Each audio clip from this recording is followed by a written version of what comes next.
We are going to talk about three things in my segment. We're going to talk about show notes, we're going to talk about audiograms, and we're going to talk about social media posting for you social media users.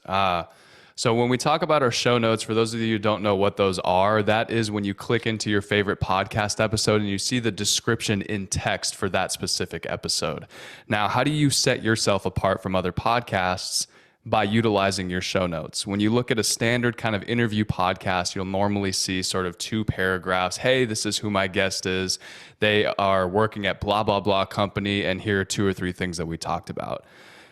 We need to offer them, the listener, a lot more than just those two paragraphs. So I'm going to offer you some tangible things that you can incorporate to your podcast right now. The first one is listing out your call to action. What do you want the listener to do? Do you want them to subscribe to the show? Do you want them to visit your website? Do you want them to follow you on social media? Pick one of those things, put it right at the top of your description. That way everyone sees it, and make sure it's only one thing. We don't want to bog everyone down with too many tasks to go do along with listening to your podcast. Secondly, we want links to everything relevant regarding your guests. That's their social media accounts, their website, their own podcast, anything that's relevant to that person that they're talking to. Your listener may be so interested and so infatuated with that guest that they have to know where they are online. Make sure that it's really easy to find them. Thirdly is time codes. So you can actually mark down every single time that you have a change in the conversation. And if you put them in brackets, in parenthetical brackets, on Spotify, the listener will actually be able to just touch it and jump right to that part of the episode. So anytime you switch topics, you ask them a new question, you can put that down. And as we're talking, you're seeing that we're expanding our show notes so much that you really haven't done any extra work. You've taken a little bit of extra time, but you haven't recorded anything new. You haven't done any extra editing. But your podcast now is so much, it just looks so much better and looks so much more professionally done than the guy who just has, the two paragraphs that we talked about at the beginning. Second to last thing on your show notes is hyperlinking important stuff that was mentioned in the episode. That's books that you discussed, podcasts, maybe the link to the weekly chart from David's music podcast. Hey, here's the link to that week's chart from 1989. And then finally, link all your extracurriculars at the bottom. If you have a consulting business, maybe you sell a product, maybe you are like Shine and you're a lawyer, you want to help people get in touch with you, make it really easy for people to find you as well. So we're putting all of those into our show notes. And then I will share a link in the chat of a podcast that you can use as a reference, just to look at their show notes and see what they've done. Next thing is audiograms. Everyone's seen audiograms before. You look on social media, hey, check out my new episode of my podcast. Here's a 30-second clip of a preview or a tease of that episode. And you're wondering to yourself, well, how do I make those? Do those even matter? Yeah, they can work for you if you do them correctly. So when we're talking about our audiograms, you want to keep them capped at about 90 seconds. You can't expect someone, especially in today's day and age where we all have the IQ span of a goldfish, you can't expect someone to sit online for 3 minutes and listen to the teaser and then go listen to your podcast episode. So keep it around 45 to 90 seconds. And we want to use what is the most compelling part of your episode, something that causes you, when you're going through it because you're picking the clip, something that causes you to laugh, cringe, cry, or think about. That's your hook. That's the most compelling part of the episode, and that's what's going to get someone to click that link and listen through to your episode.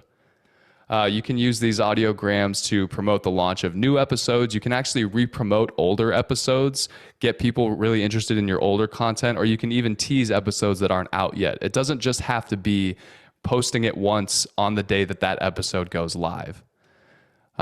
Finally, there are really easy ways for your guests to share your content on social media. So if I had David on my podcast and I give him a 30-second teaser and I ask him to share it on his Twitter, I now have access to his audience. And here's the website that I use for all of my social media audiograms. It's called veed.io, and I'll put it in the description.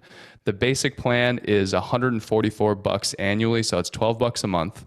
Really, really affordable. They offer both video and audio file integration, and you can get really, really creative with it. You can do automatic transcriptions, so it will put out whatever your audio is in text, and you can edit that text because we all know AI isn't perfect.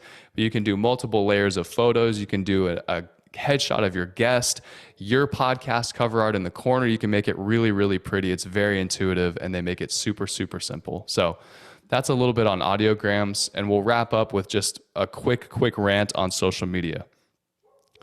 The best way to grow your podcast is to grow one of your social media accounts and use it to drive people to your podcast. That is the number one way to grow your show.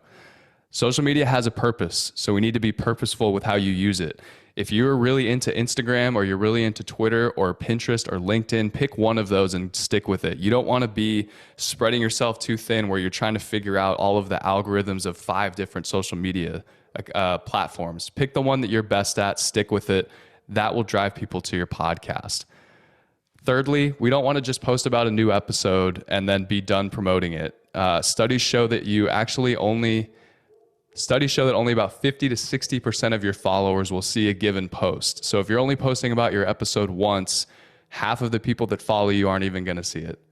And then finally, when you're determining how do I grow myself online, well, you want to align yourself with who your podcast listener is. So you need to ask yourself, who is the ideal person? If I had to create this fictional person that listens to my podcast, where do they hang out online? Are they more likely on Twitter? Are they on Instagram? And then within those segments, where on those platforms are they hanging out? So find those communities of people, engage with them, and not with just promoting your podcast, but whatever your expertise is. That's why you're hosting a podcast. You're really knowledgeable, or you're really interested in a subject.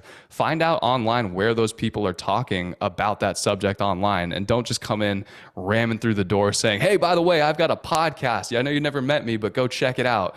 Engross yourself with those people online, build up a reputation for yourself, and then you can push people to your podcast. So